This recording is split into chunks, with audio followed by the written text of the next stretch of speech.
process. I'm a libertarian, and I think that people should be able to drink raw milk if they would like, but with the caveat that if I was a bottling facility, I would not bottle raw milk. And here's why. Raw milk does carry some risks that I would not want to burden myself with if I was a bottling factory. All right, everybody, welcome back for another deep dive. Yeah. Today we're going deep into a topic that is, Interesting. more twists and turns than Labyrinth. than a labyrinth. Yeah. I was going to say a pretzel, but yeah, raw milk. Yeah, a lot of people have a lot of feelings about it. They do, and we're going to try to uncover it all for you today. So. Yeah, like why is it so controversial? Right. Why do people think it's like a miracle food?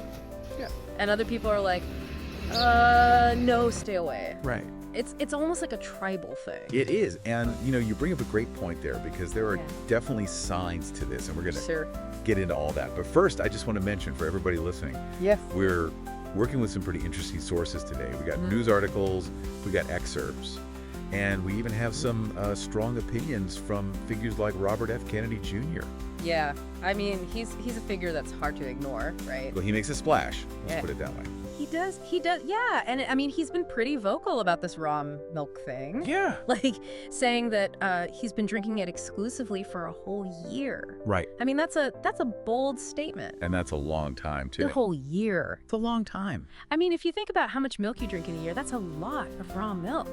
Obviously, this is something that is definitely going to raise some eyebrows. Yeah, yeah. Because when you think about the FDA and CDC, they've been pretty loud about warning people about raw milk. Yeah, they definitely come out pretty strong against it. I'm around all the pathogens that could potentially be in the milk every day. So I feel very comfortable going up to a cow in my herd, grabbing some milk and drinking it. It's not going to bother me 99% of the time.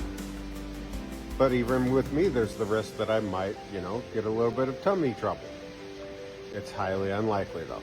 I have a robust immune system. That being said, I would not go and drink another farm's raw milk because, frankly, I'm not exposed to the same bacteria as that farm. When you think about it, raw milk has the potential for some serious contamination. Yeah, there's a whole bunch of bacteria that can get in there. Right. I mean, like E. coli, that's a nasty one. Yeah. You get that, you're talking some serious stomach cramps. Yeah, it's not just a little tummy ache. No. This is like debilitating cramps, diarrhea, and in some cases, it can even lead to kidney failure. And then, you've got other stuff too. Oh yeah, like listeria, that's another one. Right, and that one, especially scary. For pregnant women, yeah. newborns, older adults, Right. anyone with like a weakened immune system, Right. it can be really, really serious for those folks. Anytime you have a product that needs to be refrigerated to keep from growing bacteria, you run risks. Pasteurization lessens those risks. They're still there. You can still get something in the milk or the juice, but there's a lot less likelihood. Scary. It is scary, and that's where pasteurization comes in, right? Right. So that's that process where they heat the milk up to a specific temperature Yeah. for a certain amount of time, and that kills off all those bad guys. Right, like E. coli, listeria. Yep, all those microorganisms. And the bird flu, too. Especially that bird flu. Yeah. Yeah. It's pretty effective. So it seems like pasteurization's got us covered. It seems like it, yeah. But if it's so great, why is there this whole other side to this story? That's what I find so interesting, right? There's this whole movement of people advocating for easier access to raw milk. Right, and they don't just think it's like, slightly healthier. No, they think it's like a superfood. Yeah, they're talking benefits like better digestion, right, boosted immunity, even relief from allergies. So they're thinking it's a cure-all. a magic bullet. A magic bullet. Yeah, they think that raw milk has all these enzymes and bacteria that are good for you that get destroyed during pasteurization. So what do they say about the whole bacteria contamination thing? So they'll say that the risks are overblown. Okay. That if you have like good farming practices, you can minimize the contamination. Okay. And they'll point to the fact that people have been drinking raw milk for centuries. Right. before pasteurization was even a thing. So they're basically saying that the benefits outweigh the risk. Exactly. And it's not just about the science for them either. It's about like freedom of choice. Okay. You know, like the government shouldn't be able to tell you what kind of milk you can drink. And this ties back into what you were saying before about, there's almost this like tribal mentality. Yeah, it gets really deep. With raw milk. It does. And it's playing out in the laws too.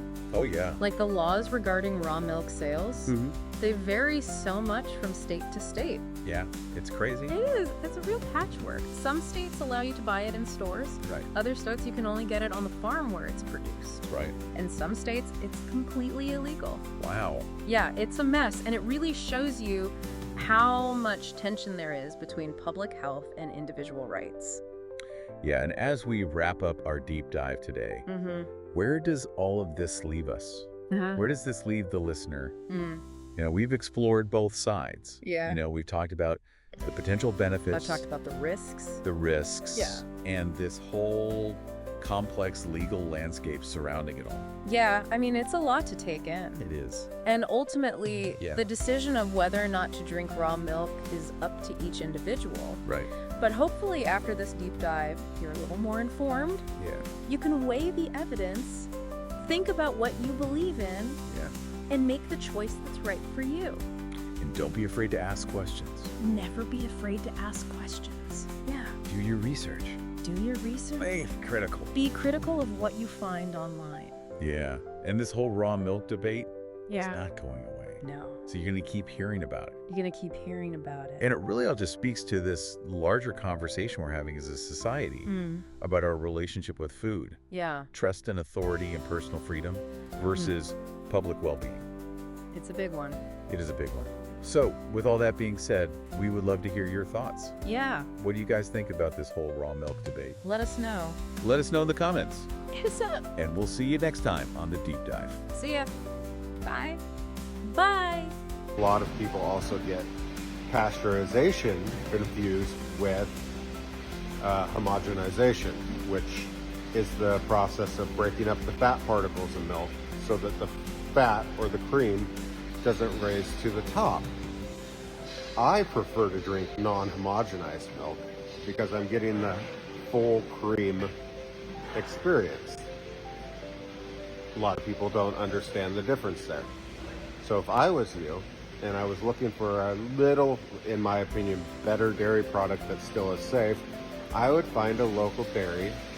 They're all over the place. There's more of them every day, it seems like, that is bottling their own milk. They're doing non-homogenized, but pasteurized, if that makes sense. So, in conclusion, if you want to drink raw milk, know the risks, but do what you're going to do. As a libertarian, I support you.